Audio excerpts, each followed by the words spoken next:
mulla on rukin luona, niin rukeista löytyy aina käyttöohjekirja, sitten löytyy laturin käyttöohjekirja ja sitten löytyy akuista käyttöohjekirja. Ne löytyy nyt sitten tässä. Eli tässä on se rukin käyttöohjekirja. Sitten löytyy laturin käyttöohjekirja. Näitä ei ole sama, mutta se niinku itseistetään, mutta täällä on näistä.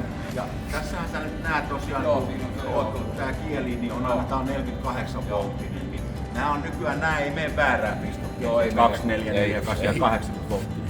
Ja tonne vaan työnnetään se noin ja sit katsotaan, että toi menee tuohon. Kato, nyt kun sä vedät tästä, niin tää ei tuu ennen kuin sä nostat tän ylös. Tää on näitä. Siinä on se turvamekanismi. Joo, siinä on.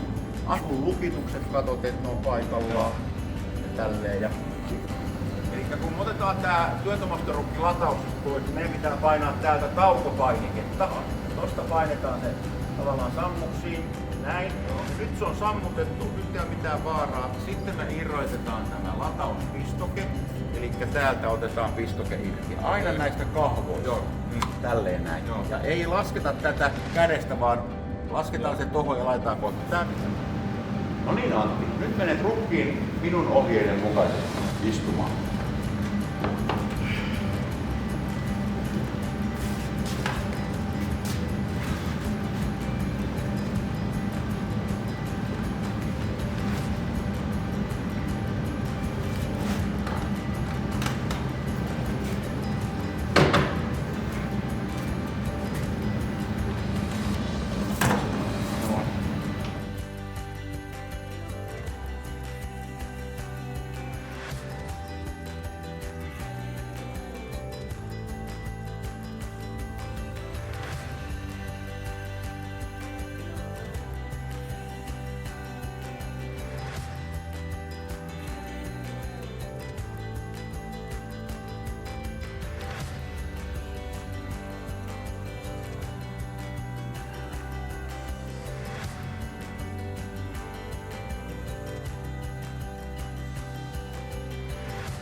Nyt lasketaan alas. Nyt kun sä tulet alas, me ollaan kyllä vissiin tuonut sivusiirtoja sen keskelle, niin aina kun sä lasket, niin katso, että se tulee tukiautojen väliin. Ja sun täytyy itse katsoa. Okei. Laske vaan nopeammin. Vielä vaan.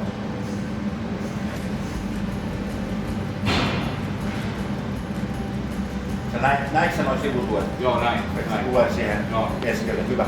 Sitten vaan käännät sen pois, koska nyt jos me hyllyä harjoitellaan, niin voidaan, haetaanko tää lattialta? Taidettiinhan, me voidaan sielläkin vaihtaa tuolla joku lavassa halutettu sitä, ettei niin korkea.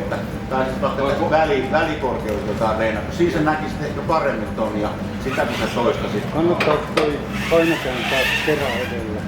Tällä ajetaan aina, kun näet kaikkein parhaiten mastosta poispäin.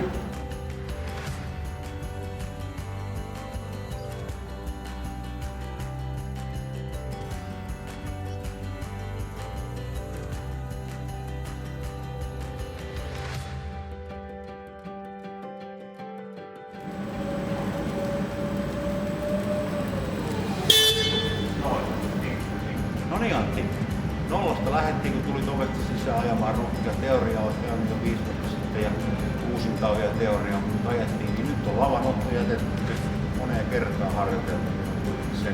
sen niin kuin hanskannut, mutta niin kuin tiedäkin te, ammattilaisesta tulee sitten vielä lisäreeniä. 2-3 tuntia taidettiin tehdä, että tunti oikein tehokasta ja sitten vähän taukoa. Eikä se siitä lähde. Kyllä. Kiitoksia. Kiitoksia. No niin, hyvä.